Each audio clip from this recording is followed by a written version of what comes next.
नमस्कार। बहस के सबसे बड़े शो दंगल में आपका स्वागत है। साथ आपके मैं हूं अर्पिता आर्या। कल से संसद के मानसून सत्र का आखिरी सप्ताह शुरू हो रहा है और इस सत्र में प्रधानमंत्री मोदी पहली बार संसद के अंदर बहस का जवाब देंगे। लेकिन उससे पहले आज ही प्रधानमंत्री ने विपक्ष पर सीरियल अटैक बोल दिया है।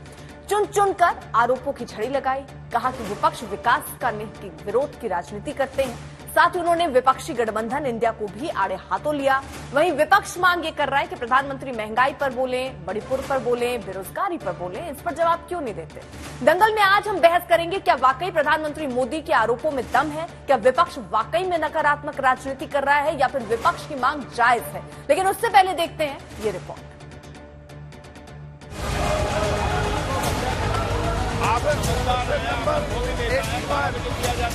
संसद के मॉनसून सत्र में घमासान और बवाल की बौछार चल रही है। सत्ता और विपक्ष में आरोपों की बमबाजी हो रही है। विपक्ष की एक ही मांग, मणिपुर हिंसा मामले में प्रधानमंत्री सदन में आकर खुद बयान दें। हालांकि अविश्वास मत के दौरान प्रधानमंत्री मोदी को संसद में बयान देना होगा, लेकिन उससे पहले ही पीएम मोदी विपक्ष पर हमला बोलने का एक भी मौका नहीं चूक रहे। सुस्वागतम, सुस्वागतम, सुस्वागतम। देश में 508 स्टेशनों के पुनर्विकास की नींव रखते हुए प्रधानमंत्री ने कई मोर्चे पर विपक्ष को घेरते हुए उन पर आरोपों की राजधानी एक्सप्रेस चला दी। संसद के नए भवन का हवाला ले दिया। सरदार पटेल के स्टैच्यू ऑफ यूनिटी की याद दिला दी। नेशनल वॉर मेमोरियल का उदाहरण दे दिया। विकास की दुहाई दे दी। कुछ बातें जब हम देखते हैं तो मन को पीड़ा भी होती है। दुर्भाग्य से हमारे देश में विपक्ष का एक धड़ा आज भी पुराने ढरे पर चल रहा है। वो आज भी खुद तो कुछ करेंगे नहीं और किसी को करने भी न देंगे। न काम करेंगे न करने देंगे। सरदार वल्लभ भाई पटेल का स्टैच्यू ऑफ यूनिटी आज दुनिया की सबसे बड़ी मूर्ति है। हर हिंदुस्तानी को गर्व होता है। और कुछ राजनीतिक दल चुनाव के समय तो सरदार साहब को याद कर लेते हैं, लेकिन आज तक इनका एक भी बड़ा नेता स्टैच्यू ऑफ यूनिटी में जाकर के सरदार साहब की इस भव्य प्रतिमा के न दर्शन किए न उन्हें नमन किया है। नकारात्मक राजनीति से ऊपर उठकर सकारात्मक राजनीति के मार्ग पर एक मिशन के रूप में हम चल रहे हैं। किस राज्य में किसकी सरकार है, कहां किसका वोट बैंक है, इस सब से ऊपर उठकर हम पूरे देश में विकास को सर्वोच्च प्राथमिकता दे रहे हैं। विपक्ष पर इल्जामों के इतने धारदार हमले के साथ साथ प्रधानमंत्री ने विपक्षी गठबंधन इंडिया को भी अपने रडार पर ले लिया। महात्मा गांधी की क्विट इंडिया आंदोलन का आधुनिक संस्करण अपने अंदाज में पेश किया। 9 अगस्त वो तारीख है जब ऐतिहासिक क्विट इंडिया मूवमेंट की शुरुआत हुई थी।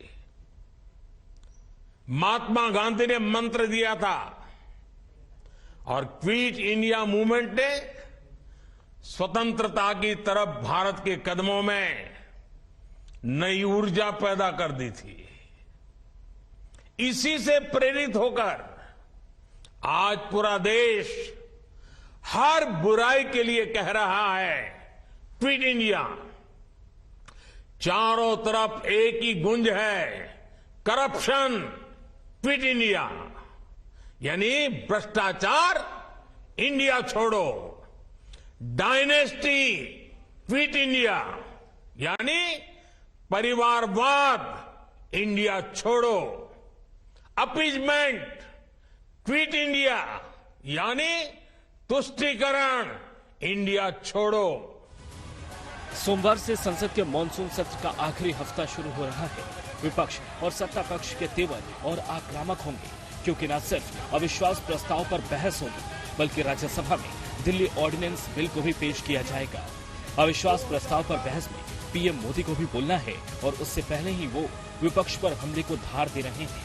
हालांकि विरोधी बार बार पूछ रहे हैं कि सत्ता के प्रधान महंगाई पर बेरोजगारी पर, मणिपुर पर क्यों नहीं बोल रहे हैं?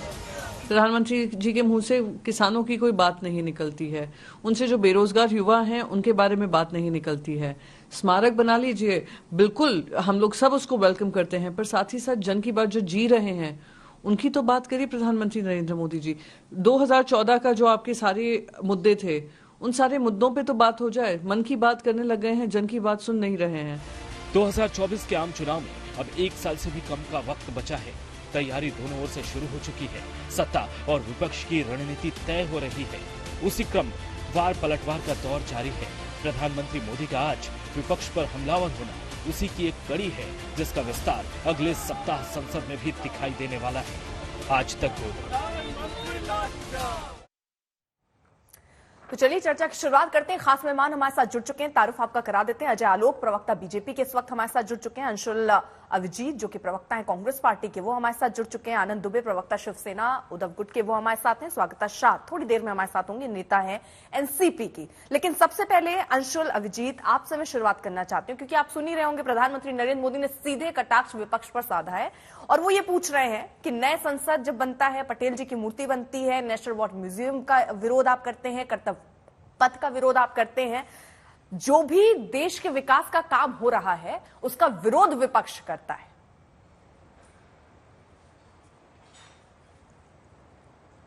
जरूर मैंने भाषण सुना और कोई नई बात नहीं है, हम सालों से सुनते आ रहे हैं प्रधानमंत्री जी की बयानबाजी, उनकी जुमलाबाजी, उनके खोखले शब्द, उनका सत्य। देखिए, समस्याएं तो बहुत है इस मुल्क के सामने। बेरोजगारी की समस्या है, महंगाई की समस्या है, मजहबों के एहतराम के बारे में समस्या है, लेकिन प्रधानमंत्री जी इसके बारे में बिल्कुल नहीं कहेंगे। मणिपुर में जो हो रहा है, जो मौन व्रत धारण कर रखा है उन्होंने बड़े दिन से, जो यहाँ नूह में घटनाएं हुई इस तरह की, जो एक तरह से उनकी विफलताएं हैं, जो क्षमता है, जो अयोग्यता है, उसके बारे में तो नहीं कहेंगे। आपने भारत छोड़ो की बात की, मैं आपको याद दिलाना चाहता हूं, अच्छा हुआ प्रधानमंत्री ने भारत छोड़ो आंदोलन की बात की, क्योंकि ये नहीं भूलना चाहिए कि भारत छोड़ो आंदोलन के दौरान इस विचार संघ परिवार का या ये इस विचारधारा रखने वाला ऐसा कोई व्यक्ति नहीं था जिसमें उसका योगदान था। वो तो अंग्रेजों की परछाइयों में डरे छुपे बैठे थे। और पटेल की आपने बात की, सरदार पटेल की, हाँ, बड़ी गर्व की बात है, सरदार पटेल हमारे साथ थे, लेकिन ये नहीं भूलना चाहिए कि उसी सरदार पटेल जी ने आरएसएस को पे बैन लगा दिया। तो ये एक तरह से एक इतिहास है। प्रधानमंत्री जी ये चाहते हैं कि इतिहास को किस तरह से विकृत किया जाए, किस तरह से पेश किया जाए, वो बात अलग है। प्रधानमंत्री जी हैं, जब भी उनको देश की भलाई के बारे में बात करनी चाहिए, लोगों के महफूज रखने की बात करनी चाहिए, वो विपक्ष के बारे में बात करते हैं। विपक्ष को अपनी जगह है।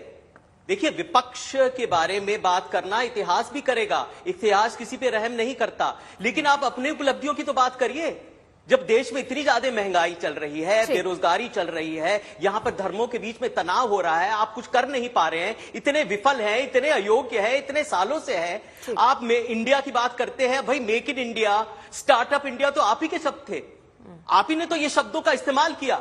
और अब झूठ मूठ बेफसूल से ये इनकी बयानबाजी, इनकी ये तो रुकती ही नहीं, और उनके वक्तव्य का जो स्तर है वो हर एक भाषण के बाद गिरता ही चला जाता है, ये आपने देखा होगा। और जैसे ही चुनाव पास आएंगे कि मेक इन इंडिया, इन सबका इजाद बीजेपी ने ही किया, तो इन्हीं से प्रेरणा लेके गठबंधन का नाम इंडिया रखे क्या? आप यही बात कह रहे हैं कि इंडिया का नाम अभी से है? सचमुच ये कह रहे हैं कि इनसे प्रेरणा लेंगे? मेक इन इंडिया और ये सब तो इन्होंने नहीं रखा, हमने अपना नाम रख लिया इंडिया गठबंधन का। नहीं, उन्होंने मजाक उड़ाया इंडिया का। उन्होंने ईस्ट, आप जरा सोचिए, अंग्रेजी हुकूमत के समय ईस्ट इंडिया कंपनी आई थी, तो आप ईस्ट इंडिया कंपनी ने जो नाम का इस्तेमाल किया है उसकी तुलना आप करेंगे? आप जरा सोचिए, प्रधानमंत्री जी हैं, एक गरिमा होती है उनके पद की, वो कुछ भी कह सकते हैं, हाँ सब सुनेंगे। मेरा मन तो नहीं होता कि हर एक उनके भाषण सुनूं, लेकिन मजबूरन मुझे सुनना पड़ता है। हाँ। सिर भी दुख जाता है, लेकिन मजबूरन हर बार मुझे बैठ के सुनना पड़ता है। देखिए, एक मेरी पनिशमेंट ये हो सकती है, कह सकते हैं, लेकिन अगर आप हर बार यही कहेंगे, ठीक है, उपलब्धियों के बारे में कहिए, ये स्टेशन के रीडेवलपमेंट के बारे में ये कार्यक्रम था, हाँ। तो ठीक है, उसके बारे में बोलिए, असत्य ही सही, जो मन आए, लेकिन बार बार विपक्ष के बारे में बोलते हैं। और आप मुझे भ्रष्टाचार की बात बताएंगे, वो मुझे हमें भ्रष्टाचार की बताए में, जब लुइस बर्जर केस है, जब व्यापम स्कैम है, अरे आप कर्नाटक का चुनाव हार गए भ्रष्टाचार की वजह से, 40% सरकार की वजह से, ईश्वरप्पा साहब की वजह से, विरूपाक्षप्पा साहब की वजह से आप चुनाव हार गए। ठीक है, लेकिन एक छोटी सी चीज मुझे जरा बात करते हैं जिनके ये बड़े मुद्दे हैं भाई, मणिपुर, बेरोजगारी, और आप शायद आपका कनेक्शन लॉस्ट हो गया। एक बार फिर से मैं आऊंगी इस सवाल के साथ, जरा मैं आपके ही सवालों पर जवाब जो है वो अजय आलोक जी से ले लेती हूँ। अजय आलोक जी, भाई वो ये सीधे तौर पर पूछ रहे हैं कि देश में जो इस तरीके की घटनाएं हैं, मणिपुर हिंसा हो गई, आपका बेरोजगारी, रोजगार, ये महंगाई का मुद्दा हो गया, पेट्रोल डीजल का मुद्दा हो गया, इन पर आपकी गवर्नमेंट क्यों नहीं खुलकर बोलती है?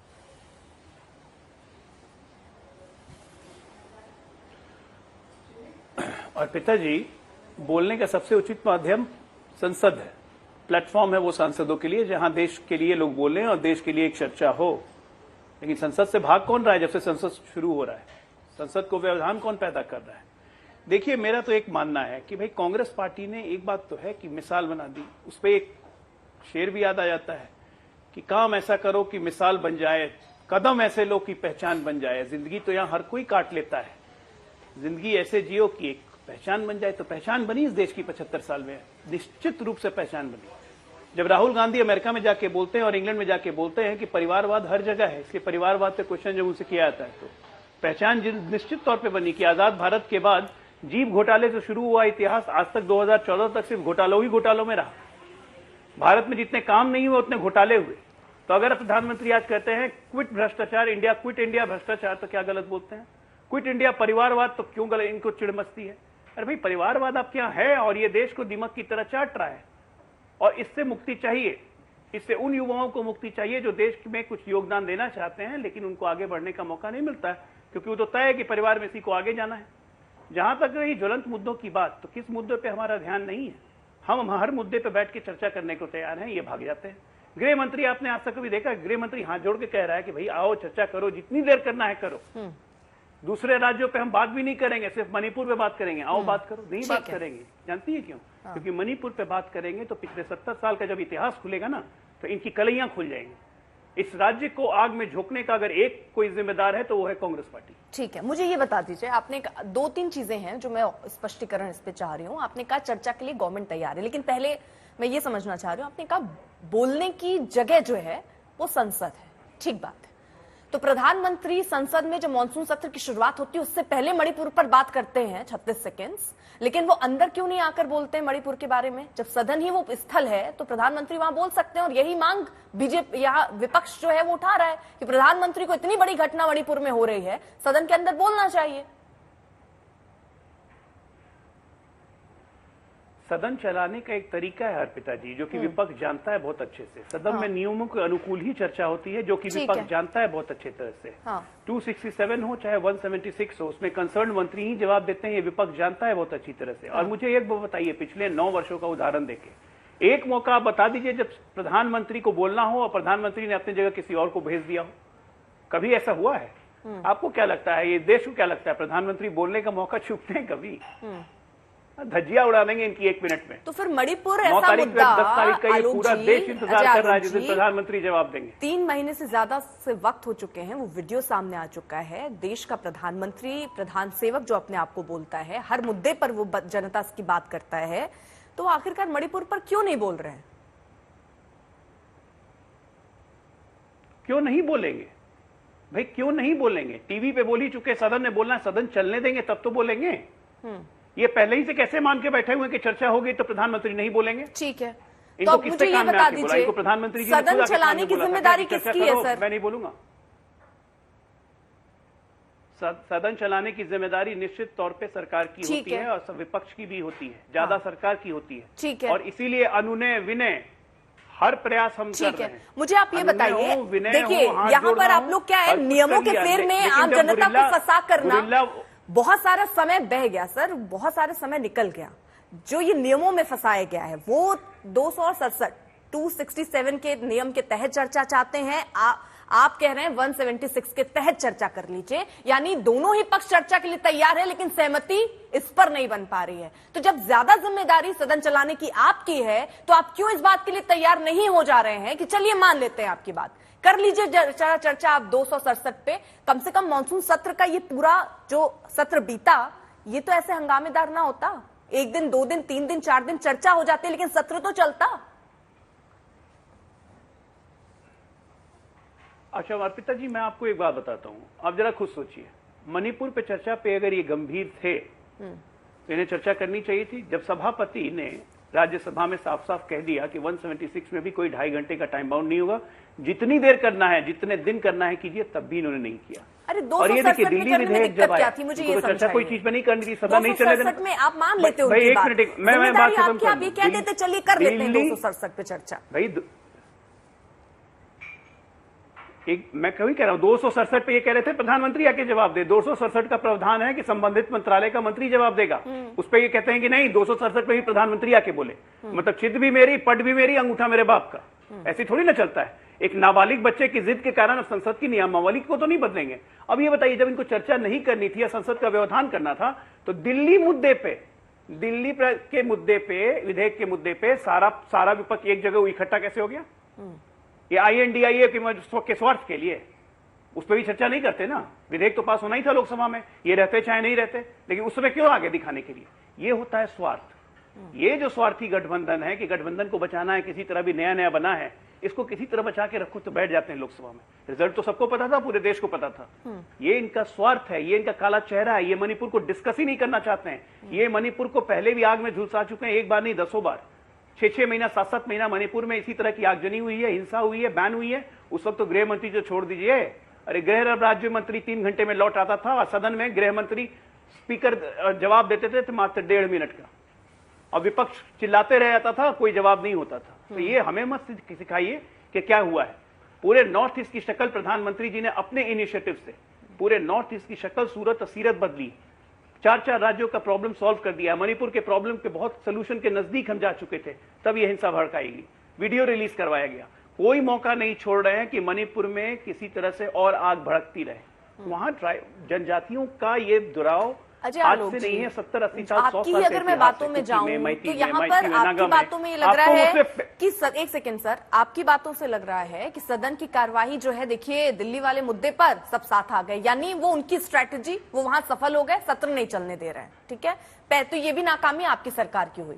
दूसरा, मणिपुर पर कह रहे हैं कि मणिपुर पर हम बहुत करीब थे वहां पर स्थिति कंट्रोल करने में, नियंत्रण करने में, लेकिन इन्होंने हिंसा भड़का दी, इन्होंने वीडियो जारी करवा दी। यानी अगर मान लीजिए विपक्ष की वो स्ट्रैटेजी है तो उसमें वो फिर से कामयाब हो गए और वहां भी नाकामी आपकी ही हुई। तो अगर दोनों ही पहलुओं पर देखें तो नाकामी तो गवर्नमेंट की है। वो अपनी स्ट्रैटेजी बना ले जाते हैं, आपके पास पूरा तंत्र है और वो तंत्र आपका विफल हो जाता है। देखिए, अगर आप इसको रैशनली देखिएगा तो कहीं पे भी अगर हिंसा होती है तो ये नाकामी गवर्नमेंट की ही होती है। इसे मानने में मुझे कोई गुरेज नहीं है। मैं कोई खुला हुआ आंख से अंधा नहीं हूं। कहीं भी हिंसा हो रही है, 3 महीने से हिंसा हो रही है, और हिंसा रोकने में अभी तक हम सफल नहीं हो पाए, जबकि हम तमाम प्रयास कर रहे हैं। कॉन्फिडेंस बिल्डिंग मेजर्स की तरह तमाम कम्युनिटी से बात कर रहे हैं। बहुत हद तक हिंसा कंटेन्ड हो चुकी है। 18 जुलाई के बाद हत्या नहीं हुई, कल हत्या हो गई 3 आदमियों की। उसके बाद फिर से फोर्सेस को बढ़ाया। देखिए, आप फोर्स को भर के शांति एक्सपेक्ट नहीं कर सकते। शांति तो तभी होगी ना जब दोनों कम्युनिटी के लोग बैठे या बात करें। उसी का प्रयास सरकार कर रही है। सरकार तो एक माध्यम हो सकती है ना, लेकिन उसके बीच में ये जो फ्रिंज एलिमेंट्स हैं, ये बीच बीच में आते हैं, ये बीच में कुछ हरकत करके चले जाते हैं, जिसको हमारे फोर्सेस कंट्रोल करने की कोशिश कर रही है। आप सक्सेसफुल तब मानेंगे ना जब हमारे प्रयास रंग लाने लगेंगे, जो कि ला रहे हैं, लेकिन अभी समय लगेगा। और जिस दिन मणिपुर में पूरी हिंसा समाप्त हो जाएगी, वो हमारा सक्सेसफुल का डे होगा। और ये विफलता का प्रयास तो आप पहले मणिपुर छोड़ दीजिए, यही हाल नागालैंड में था, यही हाल मिजोरम में था, यही हाल आसाम में था। हर जगह शांति आ गई, लोग अब आराम से रह रहे हैं। तो किसी सरकार का पहला प्रयास क्या होता है? पॉजिटिव एटीट्यूड रख के चीजों को सॉल्व करने का। लेकिन जब विपक्ष बैठा हुआ है नेगेटिव नैरेटिव लेके कि भैया हम तो ना काम करेंगे ना तुमको करने देंगे, तो जा नाबालिग बच्चे की जिद में आके पूरी की पूरी पार्टी स्वाहा हो गई है। ठीक है, इस पर अंशुल जी प्रतिक्रिया देना चाह रहे हैं। अंशुल जी। नहीं, मैं ये कहना चाह रहा हूं कि विपक्षी नकारात्मक हो गया। अरे देखिए, जो आरएसएस और संघ परिवार और ये भाजपा है, इनकी सारी जो विचारधारा है, इनके जो सिद्धांत है, सारे नकारात्मक हैं। सरदार पटेल ने उस समय कहा था कि ये जो आरएसएस है, ये सांप्रदायिक जहर फैला रही है, इसीलिए इसको बैन करना जरूरी है। तो ये नहीं कि समाज में तनाव ऐसे ही नहीं आ जाता। समाज में तनाव एक तरह से भड़काऊ भाषण से तनाव पैदा करके ऐसे आता है। और आप देख लीजिए, वक्तव्य देख लीजिए, जो भाजपा के जो बड़े बड़े जो नेता हैं, नहीं, जो बड़े बड़े जो नेता हैं, किस तरह के भाषण दिए। परिवारवाद की बात करते हैं तो आप जानते हैं कि जो सांसद, माननीय सांसद अनुराग ठाकुर जी हैं, वो एक परिवार से आते हैं, राजनीतिक परिवार से तो आते हैं ना। परवेश वर्मा जी हैं जो राजनीतिक परिवार से आते हैं, एक कह रहा है गोली मारो, दूसरा कह रहा है बहिष्कार करो। तो ये सब ऐसे जो भड़काऊ भाषण है, इस तरह से जज्बातों से जो खेलना है, सांप्रदायिकता फैलाना है, जो मजहबों का एहतराम नहीं करना, तो ये तो उनकी विचारधारा है और इसीलिए हिंसा बढ़ी भी है। और हुक्मरानी और ये शासन और ये अयोग्यता जो देखने को मिल रही है, भाई ये तो उनकी तबीयत है, वो चाहते हुए भी नहीं कर सकते। मैं ये कह रहा हूं, ये चाहते हुए भी, अगर ये चाहे भी कभी की स्थिति सामान्य हो जाए, स्थिर हो जाए, तभी भी नहीं कर सकते, क्योंकि उनमें वो क्षमता ही नहीं है, कभी किया ही नहीं है उन्होंने। हाँ, सियासत दिन भर करा लो, दिन भर सियासत करा लो, जो सियासी भाषण है वो देना आप कभी बंद नहीं करेंगे। दिन भर आप कहते रहो कि ऐसी सियासत है, विपक्ष कितनी खराब है, कांग्रेस के दिन में ऐसा हुआ था। अरे भाई कहिए, कांग्रेस के दिन में ऐसा हुआ, इतिहास कहेगा, अगर आप नहीं कहेंगे तो कौन इनकार कर रहा है। लेकिन सत्ता में तो आप बैठे हैं। आनंद जी आ रही हूं, बस अजय जी का एक छोटा सा कमेंट लेके। हाँ अजय जी। और पिताजी, इनको तो पहले बताना चाहता हूं कि सरदार पटेल जी ने गांधी जी की हत्या के बाद बैन किया था आरएसएस को, तो सरदार पटेल ने ही बैन खुद हटाया था। और उसके बाद 3 बार कांग्रेस की सरकार आरएसएस को बैन कर चुकी है, जिसको न्यायालय ने हटाया। उसके बाद इनकी हिम्मत नहीं हुई बैन करने की। ये क्या आरएसएस की बात करेंगे? सच्चाई ये तो भारत को अपना देश ही नहीं मानते हैं। इनके लिए तो ये जगह है सोने की चिड़िया, जिसको लूट लूट के ये लोग 70 साल से कांग्रेस पार्टी बैठी हुई है। बात करते हैं सरदार पटेल की। सरदार पटेल को कांग्रेस को मूल शोभा देता है, सरदार पटेल को नाम लेते हुए भुला दिया उनको आपने, फॉरगॉटन हीरो कर दिया सुभाष चंद्र बोस सरदार पटेल को, जिसको स्मृति हमने जगाई है। आज तक एक कांग्रेस का नेता गया स्टैच्यू ऑफ यूनिटी में, जो आज विश्व की सबसे बड़ी मूर्ति है? शर्म नहीं आती है कांग्रेस पार्टी को? सरदार पटेल का नाम लेते हैं। जानते हैं स्टैच्यू ऑफ यूनिटी हमने नाम क्यों दिया? क्योंकि भारत को एकता में पिरोया था उन्होंने, ये उनकी विशेषता थी। आपने तो उस वक्त भी भारत को तोड़ दिया, नहीं तो आज ये गुलाम कश्मीर हमारा हिस्सा होता। आप तो तोड़ने वाले हैं साहब। इस देश के टुकड़े करके 2 व्यक्ति की आकांक्षा पूरी करने के लिए इस देश का विभाजन किया गया कि उसे भी प्रधानमंत्री बनना है, उसे भी प्रधानमंत्री बनना है। देश को तो शुरू से तोड़ते ही गए आप। जोड़ा कब? बांग्लादेश को तो पाकिस्तान से अलग किया तो हिंदुस्तान में कहां लिया, अलग देश बना दिया? क्यों? जरा बताइए मुझे, आपने जोड़ा कब? आप तो सिर्फ तोड़ने में भी विश्वास रखते हैं। स्टैच्यू ऑफ यूनिटी का मतलब समझिए। बोलिए कांग्रेसियों को, जाएं जाके सरदार पटेल के पास नमन करें, इतिहास भूल उसके बाद सरदार पटेल का नाम लीजिए। कोशिश आदत है भाजपा लोगों की। एनीवे, आप अपनी बात खत्म करिए, मुझे हस्तक्षेप करने की आदत नहीं। ठीक है अंशुल। हाँ, मैं ये कह रहा हूँ कि इतिहास को भूल ही जाते हैं। आपको देश की, भाई आपका अगर इतिहास, एक मिनट में मैं खत्म कर दूं इतिहास को, विकृत नहीं कर रहा हूं। सरदार पटेल साहब ने इतिहास टिप्पणी विकृत दी नहीं थी। कर रहा हूं, मैं आपका इतिहास बता रहा हूं। आप ठीक है, मैं आपका इतिहास आपको बता रहा हूं, पक्ष रखने के लिए। लेकिन उसी सरदार पटेल ने बैन हटाया था। समाज में कैसा, और उसी जवाहरलाल नेहरू ने आरएसएस को रिपब्लिक डे परेड में बुलाया था। अरे कांग्रेस पार्टी का डे ऑफ रेकनिंग आएगा, कोई बात नहीं। अरे ये इतिहास के पन्ने आप लोग हर राजनीतिक पार्टी क्यों वक्त पलटने लगते हैं, मुझे ये समझ नहीं आता। वर्तमान पर चर्चा हो तो इतिहास पे क्यों चले जाते हैं? चाहे वो एक सेकंड अंशुल जी में रोक, सब जगह पूरे मुल्क में आप इतिहास छोड़ दीजिए सर। वर्तमान तो फिर नतीजा तो यही होगा, निष्कर्ष तो यही होगा। वर्तमान में मणिपुर की स्थिति क्या है, वर्तमान में नूह के हालात क्या है, वर्तमान में बेरोजगारी और रोजगार पर क्या बातचीत है, इस पर आप देखिए अंशुल जी, विपक्ष की दिक्कत ही यही है। आप लोग सवाल उठाते हैं, उसके बाद फिर आप इतिहास के पन्नों को पलटने लगते हैं। आप क्यों नहीं इस मुद्दे पर डटकर रहते हैं भाई? आप क्यों नहीं नूह की बात कर रहे हैं? आप क्यों नहीं यहाँ पर मणिपुर की बात कर रहे हैं? आप फिर चले गए पीछे पलटते हुए। तो पन्नों को इतिहास के मत पलटिए, वर्तमान पर बात कीजिए। मणिपुर जल रहा है, नूह जल रहा है। मैं ये बता रहा हूँ, नहीं अर्पिता जी, नहीं, मैं आपने मेरा गलत मतलब ले लिया। मैं ये सिर्फ कह रहा हूँ कि नफरत फैलाना इनकी आदत है। ये और कुछ जानते ही नहीं। एक सेकंड मुझे जरा सुनने दीजिए। ये नहीं जानते कैसे करना है, वर्तमान पर इनमें ये क्षमता और इनमें ये योग्यता है ही नहीं। एक सेकंड सर, ये मैं कह रहा हूँ। और हम मणिपुर की बार बात कर रहे हैं। हमने कहा था कि हम मणिपुर की बात करेंगे, हम नूह की बात करेंगे, लेकिन इसकी एक पृष्ठभूमि भी है कि ये लोग नफरत फैलाते रहते हैं। तो इसका अंजाम क्या होगा? अगर आप जज्बात से खेलेंगे, हमेशा नफरत फैलाएंगे, मजहब का एहतराम नहीं करेंगे, तो इसका एक निष्कर्ष होगा ना कि नहीं होगा? ये मैं उसकी बात कर रहा हूं, और ये इनकी तबीयत में है। फैलाए जा रहे हैं क्योंकि नूह में जो घटना हुई है वो सीधे तौर पर इसका ही उदाहरण दिखता है। एक तरीके से वहां पर दो समुदाय आपस में भिड़ जाते हैं, छोटी सी बात पर वहां आगजनी हो जाती है।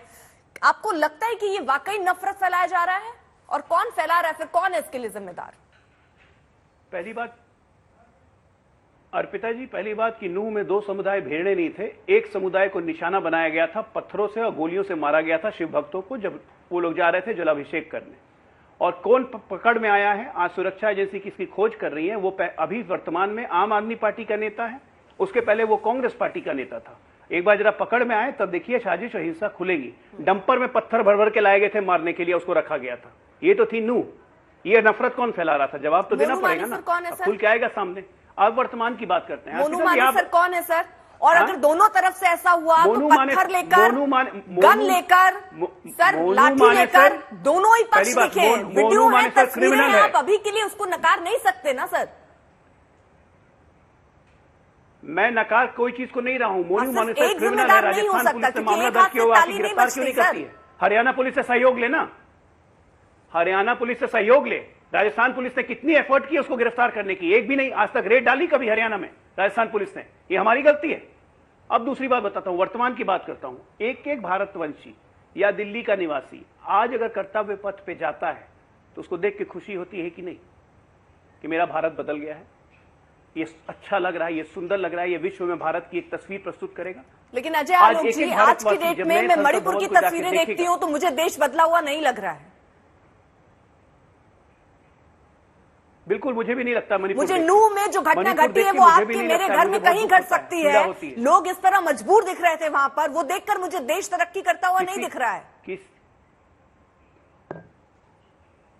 ये बिल्कुल आप ठीक कह रही है। सांप्रदायिक सौहार्द नहीं रहेगा तो देश तरक्की नहीं करेगा, और सांप्रदायिक सौहार्द बिगाड़ने की सारी जिम्मेदारी आजकल विपक्ष ने ले ली है। मैं खुलेआम कह रहा हूं, और ये सामने निकल के आएगा। बिहार में हमने देखा है ये सांप्रदायिक सौहार्द किसने बिगाड़ा। एक बार नहीं, 5-5 केस सामने आ गए। अगर एक बिगाड़ने की जिम्मेदारी ले रहा है जो हर बार विपक्ष करता है, आप भी विपक्ष में जाएंगे सर तो इन्हीं मुद्दों पर आप भी यहाँ बैठकर बात कर रहे होंगे। आप भी मणिपुर पर अगर उनकी सरकार में होता तो आप घेरते, आप चर्चा की डिमांड करते। कुछ नई बात नहीं है, लेकिन नया ये है कि आपको सुधारने के लिए बैठाया गया।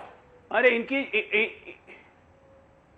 इनके और हमारे में अंतर बस यही था कि जब इनके समय में मणिपुर हुआ था, जब इकोनॉमिक ब्लॉकेट 2010 और 11 में हुआ था, 1993 में हुआ था, हम चर्चा की मांग करते रह गए। ये 1.5 मिनट का जवाब देके संसद में चले गए, लेकिन हमने संसद ठप नहीं की।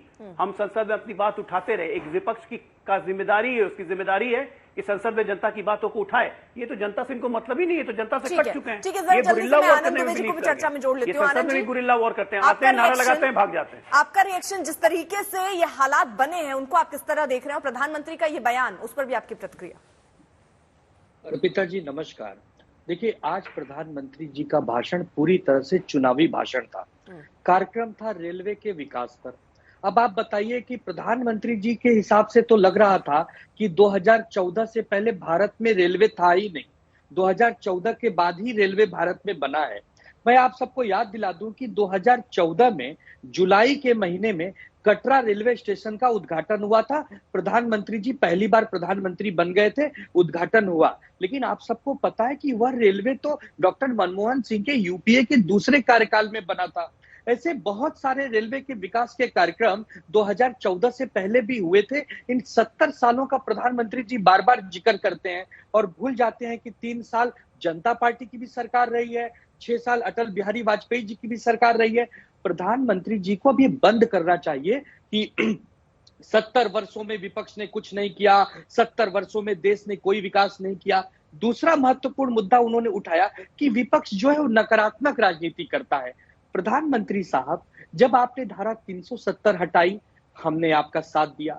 जब आपने कहा कि राष्ट्रपति का चुनाव एक महिला लड़ रही हैं, आदिवासी समाज से है, हमने आपका साथ दिया। आपने कहा कि नया संसद भवन हम बना रहे हैं, हमने कहा बहुत अच्छी बात है, हमने सिर्फ एक मांग रखी कि प्रधानमंत्री जी इसका उद्घाटन हमारे भारत की प्रथम महिला नागरिक राष्ट्रपति महामहिम के हाथों से करवाइए। आप लीजिए क्रेडिट, आप उनके बगल में खड़े रहिए, पूरा फोटो सेशन होना चाहिए, लेकिन उनको आप बुलाइए। आपने हमारी बात नहीं मानी तो नकारात्मक राजनीति कौन करता है? फिर प्रधानमंत्री जी कहते हैं आत्मनिर्भर बन गया है भारत। आपको जानकर हैरानी होगी कि 2014 के बाद 2023 तक हमारा एक्सपोर्ट अगर 2 गुना बढ़ा है तो हमारा इंपोर्ट भी दुगना तिगुना बढ़ा है। मतलब अभी भी हम आत्मनिर्भर नहीं बने हैं। फिर आपने कहा 1 लाख लोगों को रेलवे ने नौकरी दी है, बजाओ ताली। अपनी बात तो हुई थी 2 करोड़ नौकरी हर साल देने की, मतलब 18 करोड़ नौकरी की तुलना में लाख, 2 लाख, 5 लाख, 10 लाख नौकरियों से आप नहीं बच सकते। फिर बात होती है, आप कहते हैं कि लाल डायरी की तरफ इस समय कांग्रेस पार्टी है। हम बात करते हैं लाल टमाटर की, तो लाल टमाटर पे आप बात नहीं करते, आप लाल डायरी पर बात करते हैं। हम ये नहीं समझ पा रहे हैं कि विपक्ष कहां आपका साथ नहीं दे रहा। जब हम कहते हैं कि संसद भवन चलाने की जिम्मेदारी सरकार की है तो आप कहते हैं नहीं, यह जिम्मेदारी विपक्ष की है, विपक्ष चर्चा से भाग रहा है। अरे भाई, यदि विपक्ष 267 पे चर्चा की मांग कर रहा है और आपकी यह दलील है कि नहीं 267 पे तो गृह मंत्री ही बोलते हैं, प्रधानमंत्री उस पर बोलते नहीं, तो आप मुझे बताइए अजय आलोक जी, अगर प्रधानमंत्री जी इस विषय पे बड़ा मन करके बोल ही दें और कह दें कि नहीं देश का जो करोड़ों रुपया नुकसान हो रहा है हम उसे बचाना चाहते हैं और विपक्ष की बात को मानते हैं, 2 कदम हम चलते हैं, 2 कदम आप चलो, तो इससे क्या आप छोटे बन जाएंगे? तब फिर आप विपक्ष को लाते हैं, फिर आप कहते हैं क्विट इंडिया, भ्रष्टाचार छोड़ो इंडिया, परिवारवाद छोड़ो इंडिया। मतलब अब मेरे पास आ जाओ, इंडिया में जो हो ना वहां अच्छे नहीं लग रहे हो, अब मेरे पास आ जाओ, क्योंकि मैं ही तो आप पे परिवारवाद का आरोप लगाता हूं, मैं ही भ्रष्टाचार का आरोप लगाता हूं। जब आप मेरे पास आ जाओगे तब आप एकदम निर्मल बन जाओगे। तो मैं नहीं समझता कि प्रधानमंत्री जी अब 9 साल हो गए, चुनावी मोड से आप बाहर कब निकलेंगे? जब बात नौकरियों की होती है, आज हमारे देश में 90 करोड़ लोग नौकरी के योग्य हैं अजय आलोक जी, लेकिन दुर्भाग्य देखिए कि 45 करोड़ लोगों ने नौकरी की उम्मीद छोड़ दी है। और आप और हम भी तो इस देश के नागरिक हैं ना, हमारे भी बच्चे हैं, हमारे भी रिश्तेदार होंगे, हमारे भी दोस्त यार होंगे, क्या उन नौकरियों की बातें नहीं करते इस देश में? यदि आपके हिसाब से देखें तो देश इतना समृद्धि और शक्तिशाली बन गया है कि अब इस देश में तो कुछ करने की आवश्यकता ही नहीं है। और आप प्रधानमंत्री जी ने कहा इनकम टैक्स, अर्पिता जी एक मिनट, इनकम टैक्स 16% लोगों ने इनकम टैक्स ज्यादा भरा। अरे भाई, बात करिए कि 90 करोड़ लोग इनकम टैक्स क्यों नहीं दे रहे हैं? क्योंकि उस लायक उन्हें आप नहीं बना पा रहे हैं कि 90 करोड़ लोग भी इनकम कमाएं तो उस पर इनकम टैक्स दें। हम भी ताली बजाएंगे, आप भी ताली बजाओ, लेकिन केवल एक तरफा बात करना, केवल नकारात्मक बात करना, केवल विपक्ष को कटघरे में खड़ा करना, ये अच्छी बात नहीं है अर्पिता जी, और इससे बचना चाहिए। यही तो हमारी मांग है। ठीक, अजय आलोक जी। सबसे पहली बात, इन्होंने झूठ बोला कि धारा 370 के समर्थन में हम थे। शिवसेना थी सिर्फ, आज भी है, लेकिन बाकी आपके INDI वाले कोई भी 370 हटाने के समर्थन में नहीं था। झूठ बोल के गुमराह मत कीजिए, और हिम्मत है तो उनको बोलिए कि समर्थन करें 370 का। क्यों कपिल सिब्बल केस लड़ रहे हैं, अभिषेक मनु सिंह भी केस लड़ रहे हैं, कांग्रेस पार्टी के सांसद है ना 370 के विरुद्ध सुप्रीम कोर्ट में, और आप बोलते हैं साथ आप हटाने के समर्थन में। यही तो शिवसेना का रंग बदला है। जहां तक रहा परिवारवाद की बात, तो कांग्रेस के मित्र और अभय दुबे जी, आनंद दुबे जी, दोनों बात समझ लें। परिवारवाद क्या होता है? जैसे आपके शिवसेना में उद्धव ठाकरे के बाद आदित्य ठाकरे ही बनेंगे और उसके बाद आदित्य ठाकरे के पुत्र ही बनेंगे या पुत्री बनेंगी और कोई नहीं बनेगा, ये होता है परिवारवाद। एक परिवार से अगर बाप बेटा दोनों अगर MP या MLA बन जाएगा तो उसको परिवारवाद नहीं कहते हैं। आप लोग जानते हैं, तब भी जानबूझ के अवॉइड करते हैं कि जहां पे ये जो पुराने जमाने में होता था ना कि रानी के पेट से ही राजा निकलेगा, वही होता है परिवारवाद जो आप लोग फॉलो करते हैं। लोकतंत्र में आपकी आस्था ही नहीं है। दूसरी बात, प्रधानमंत्री क्यों ना बोले आप लोग को, भाई क्यों ना बोलें कि आप परिवारवादी हैं, भ्रष्टाचारी हैं, जो आप कर रहे हैं तो भोगिएगा कि नहीं भोगिएगा? भागने की कला तो आपने सीखी, आपसे ज्यादा कोई कलाकार तो है ही नहीं भागने में। आप तो ऐसा भागे कि आप तो बाला साहब ठाकरे को छोड़ के भाग गए, बाकी को क्या छोड़िएगा? आप हमारी बात कहां कर रहे हैं? आप तो ठाकरे साहब के आइडियोलॉजी को छोड़ के भाग गए। तो आपने भागने की बात मत कीजिए। आप भगोड़े हैं, आपके भगोड़ेपन का इलाज जल्दी नहीं हो सकता है। और जहां तक रही कांग्रेस पार्टी, तो मंथन करे कांग्रेस पार्टी। अंशुल जी, आप भी मंथन कीजिए, पढ़े लिखे लोग हैं। कब तक गुलामी कीजिएगा एक परिवार की? भाई पार्टी है, नए नए आइडियाज हैं, ब्रेन्स हैं, आगे ले जा सकते हैं, लोगों में विजन भी है, लेकिन उस विजन को अगर कोई काम ही नहीं करने देगा तो अंशुल अविज जी टीवी में बैठ के क्या करेंगे? ठीक, अजय राहुल गांधी, प्रियंका गांधी, बहुत सारे आंकड़े भी वो बोल रहे हैं, बेरोजगारी, महंगाई, जीएसटी, क्या होगा, इनकम टैक्स, मैं आंकड़े नौकरी, सर ये बुनियादी विषय है, कहाँ परिवारवाद चल रहा है, कांग्रेस पार्टी को मंथन की जरूरत है, सर वो उनको छोड़ दीजिए, उनकी पार्टी वो मंथन करेंगे, वो अपनी रिवाइज करेंगे, आप छोड़ दीजिए ना। करना है भाई, प्रधानमंत्री को आत्म मंथन करना चाहिए कि नहीं? मुल्क की हालत इतनी बिगड़ी है, इतना तनाव है, इतनी परेशानी है, लेकिन आप कर रहे हैं विपक्ष की बात, आप झूठ ये कह रहे हैं कि वहां की बात करें, इधर की बात करें, मुद्दे की बात तो कभी करते नहीं, क्योंकि वो अक्षम है। मैं ये कहना चाहता हूँ, इतिहास में ये प्रधानमंत्री सबसे अयोग्य प्रधानमंत्री कहलाएंगे, ये मेरा दावा है। जी ठीक है, समझ गई सर। हाँ, अजय आलोक जी। अर्पिता जी आ रही हूँ, आनंद जी आ रही हूँ, एक सेकंड मेरे सवाल का जवाब ले लूं मैं। अर्पिता जी, अभी आपके शो में बैठने के पहले मैं आज तक का ही कार्यक्रम देख रहा था, जिसमें वो कार्यक्रम में दिखाया जा रहा था अलग अलग डेटा कि कैसे कैसे आर्थिक मानदंडों पे भारत मजबूत होते जा रहा है, कैसे कैसे सिर्फ ई प्लेटफॉर्म के जरिए 2.8 करोड़ नौकरियां जनरेट हुई हैं, और कैसे कोरोना काल के बाद 25% नौकरियों में बढ़ावट हुई है, कैसे करके हमारे गाड़ियों की सेल बढ़ी है, और कैसे करके हमारे इकोनॉमिक इंडेक्स में चेंजेस आए हैं जो हमारी आर्थिक मजबूती के संकेत है। आप ही के प्रोग्राम में मैंने देखा कि ESIC इंडेक्स, जिसको प्रोविडेंट फंड इंडेक्स है, उसमें नई एंट्री पिछले साल में 22-23 में कैसे 1.6 करोड़ हुई है। ये सब कहां से आया है आनंद दुबे जी? जानते हैं, एक बात समझ लीजिए, देश में हमारी किसान की आबादी जो है वो इनकम टैक्स नहीं देता है। उसकी आबादी आज भी लगभग 60 से 65 करोड़ लोग हैं जो किसानी करते हैं, वो इनकम टैक्स नहीं भरते हैं। हमारा इनकम टैक्स का बेस सिर्फ प्रोफेशनल्स है जो बिजनेसमैन है या नौकरीशुदा है, और उनका बेस 4.5 लाख से बढ़ के 4.5 करोड़ से बढ़ के आज 10 करोड़ टच कर रहा है। ये मामूली उपलब्धि नहीं है। इनफॉर्मल इकोनॉमी जिसको हम कहते थे, आज हम उसको लगभग फॉर्मल इकोनॉमी कर चुके हैं। इसीलिए हम 5वें आर्थिक सुपर पावर बन गए, 10वें से 5वें पोजीशन पे आए हम 5 साल में। और आप कहते हैं कि ये तो अपने आप हो जाएगा, आने वाले समय में अपने आप वो मॉडल ऐसा है कि 2 साल में फिर से नंबर 3 बन जाएंगे। हलवा है, काम नहीं कीजिएगा अपने आप बनते चले जाइएगा। डिजिटल पेमेंट इंडेक्स, जिसको UPI और भीम ऐप, जिसपे आपके चिदम्बरम जी ने लोकसभा में मजाक उड़ाया था, ये गांव की जनता को समझ में नहीं आएगा। आज गांव गांव में इंटरनेट पहुंच चुका है, केबल ऑप्टिकल फाइबर्स बिक चुके हैं। आज जाइए अपने गांव में कुछ भी खाइएगा, चाट पकौड़ी की दुकान है ना, वहां भी गूगल पे और भीम ऐप ले रहा है। ये हमारी डिजिटल कनेक्टिविटी है, वर्ल्ड में नंबर 1 है हम। 98% डिजिटल इकोनॉमी हो रही है इंडिया की, जो कहीं पूरे विश्व में नहीं है। रेल की बात आप कर रहे थे कि 2014 में कटरा के इनॉग्रेशन करने गए थे, और हमने क्या किया? पहले नहीं किया। हमने ये नहीं कभी कहा कि पहले कुछ नहीं किया। हमने हमेशा कहा काम की गति और काम का स्केल, ये बहुत फर्क था। और पिताजी 52,000 किलोमीटर का रेल ट्रैक बना था 2014 तक। आज कैसे 2023 में 1,07,000 किलोमीटर का रेल ट्रैक बन गया है? कैसे? जब 9 साल में 57,000 बन सकता है तो 75 साल में 52,000 क्यों बना? यह सवाल नहीं बनेगा। आपकी गति और आपका पेस कम थी, वो गति और पेस हमने बढ़ा दी। 52,000 मेडिकल कॉलेज MBBS की सीट्स होती थी इस 140 करोड़ के देश में, आज बढ़ के 1,07,000 हो गई। ये भी कम है, इसको बढ़ाने की जरूरत है कम से कम 3 लाख तक। 8 एम्स थे, आज 14 एम्स हो गए हैं। 7 IIT थी, 13 IIT हो गई है। IIM बढ़ गए हैं। हम हर चीज पे काम कर रहे हैं क्योंकि काम की गति बढ़ानी है, क्योंकि पिछले 75 साल से काम की गति बहुत स्लो थी। अगर 2047 तक डेवलप्ड नेशन बनना है तो कृपया करके सहयोग कीजिए, नहीं सहयोग कर सकते हैं तो फिर जो मन वियोग कीजिए। और नहीं, देखिए यहाँ पर जितनी गैर बराबरी है, देखिए आलोक जी ने सही जो चित्र है वो नहीं सामने रखा। भारत जाना जाता है गैर बराबरी के लिए, जो असमानता है। बहुत लोग अमीर होते जा रहे हैं, इसलिए आप देखेंगे कि जो स्टॉक मार्केट्स है, जो इक्विटी मार्केट्स है, वो बम्पर एक तरह से हार्वेस्ट हो रहा है वहां पर, क्योंकि लोगों के पास अधिक धन है। और वो कितने फीसदी लोगों के पास है? 2% लोगों के पास है। यहाँ पर आप पर कैपिटा GDP की बात करिए, आपका पर कैपिटा GDP जो G20 कंट्री है ना, आज G20 का बड़ा बोलबाला है, प्रधानमंत्री जी भी लोगों का इस्तकबाल कर रहे हैं, यहाँ पर बड़े बड़े जश्न मनाए जा रहे हैं। आपका G20 में आपका पर कैपिटा GDP सबसे कम है। आप जरा सोचिए, आपने जो कोविड के समय जो फिस्कल स्टिमुलस दिया था वो मुल्कों में सबसे कम था, और इसीलिए गरीबी बढ़ी भी थी।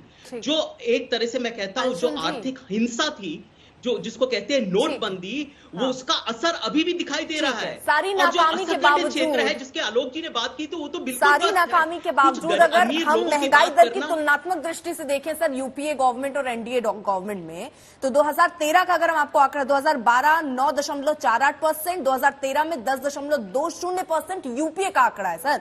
और अगर बीजेपी की बात देख लीजिए, 2016 में पेट्रोल की बात 4.95। एक सेकेंड, महंगाई दर पर गए ना आप महंगाई, एक एक करके बात होगी ना सर, रुकिए एक सेकेंड। 2017 में 3.3, अंशुल जी 2017 में 3.3%, 2018 में 3.94%, 2019 में 3.75%। सर ये तो सच्चाई है ना, ये तो आंकड़े हैं, आंकड़े को झुटका नहीं सकते ना।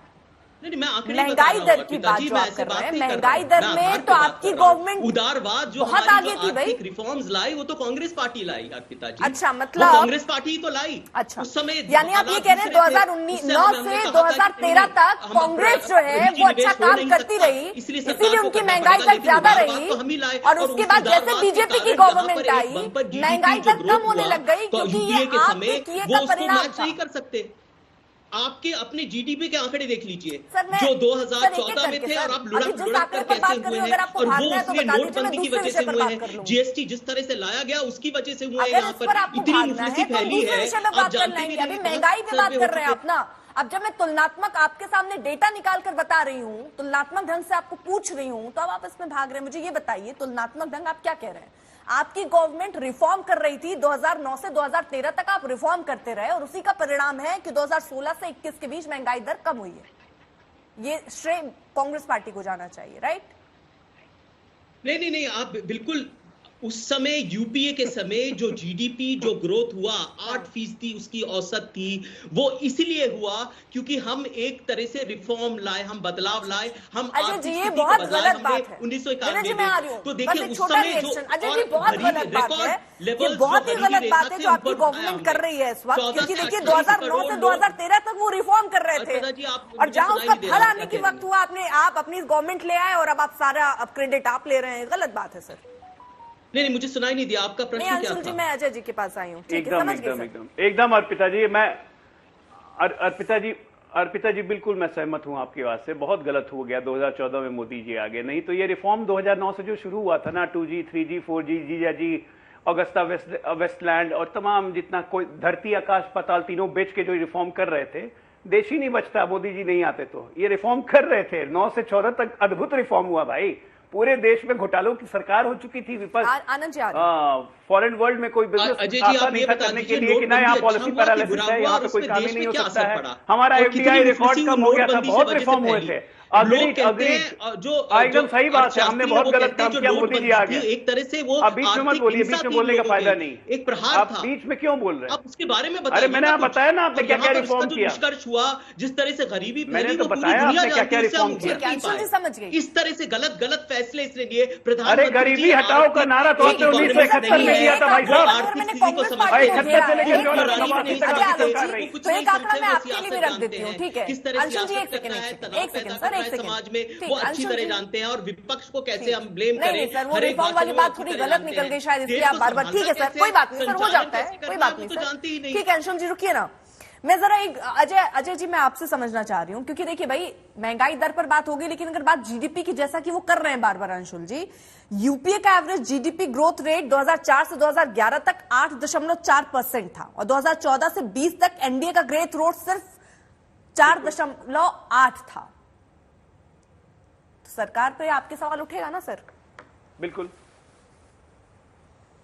नहीं उठेगा, क्योंकि जो इकोनॉमिक्स जानते हैं वो ये कहेंगे कि जब इकोनॉमी हमें जो इकोनॉमी हमने इनहेरिट की थी, वो लगभग 2.6 ट्रिलियन डॉलर्स की इकोनॉमी हमने इनहेरिट की थी, और 9 साल में उस 2.6 ट्रिलियन डॉलर्स को आज हम बढ़ा के लगभग 4.7 ट्रिलियन डॉलर्स तक ले गए हैं। तो स्वाभाविक है कि जब इकोनॉमी का स्केल बढ़ेगा तो जीडीपी उस अनुपात में नहीं बढ़ता है, लेकिन तब भी आज की जो जीडीपी है one of the most healthiest GDP in the world है, जिसकी वर्ल्ड बैंक तारीफ कर चुका है, जिसकी मॉर्गन स्टैनली तारीफ कर चुका है, जिसकी सब कोई तारीफ कर चुका है, जो कहता है कि भारत विश्व की सबसे तेजी से बढ़ती हुई अर्थव्यवस्था है।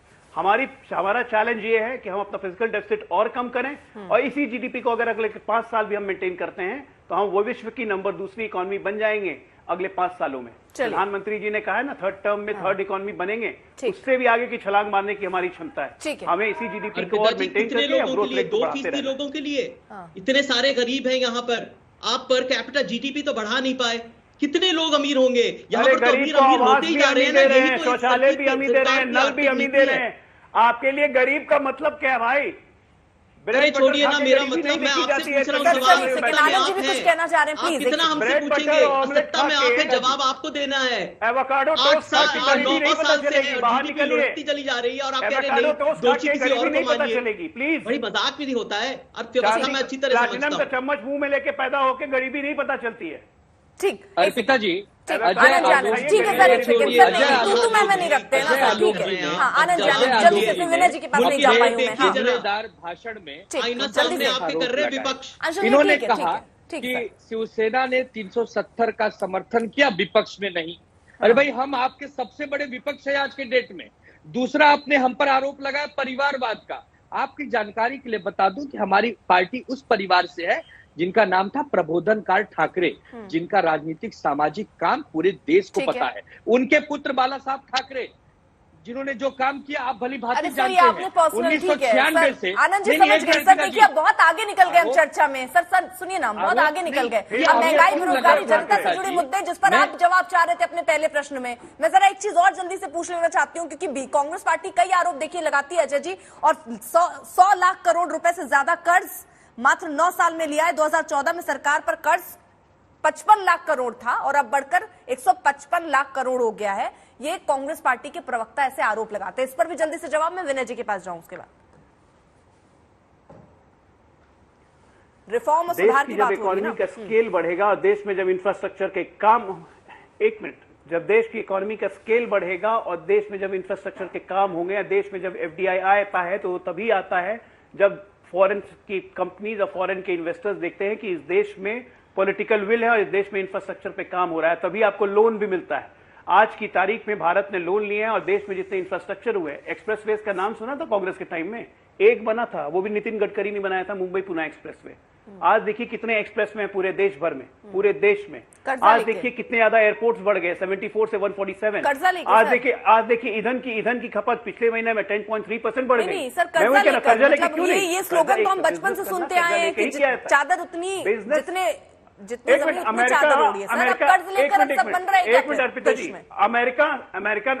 अमेरिका नंबर 1 इकोनॉमी है। अमेरिका अपने नंबर 1 इकोनॉमी है, अपनी जीडीपी का 81% कर्जे में है।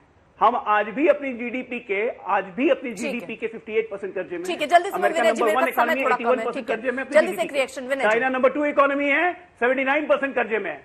ठीक, चलिए विनय जी।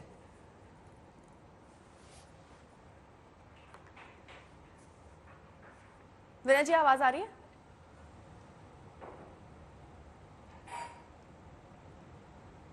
विनय जी आवाज आ रही है क्या आपको?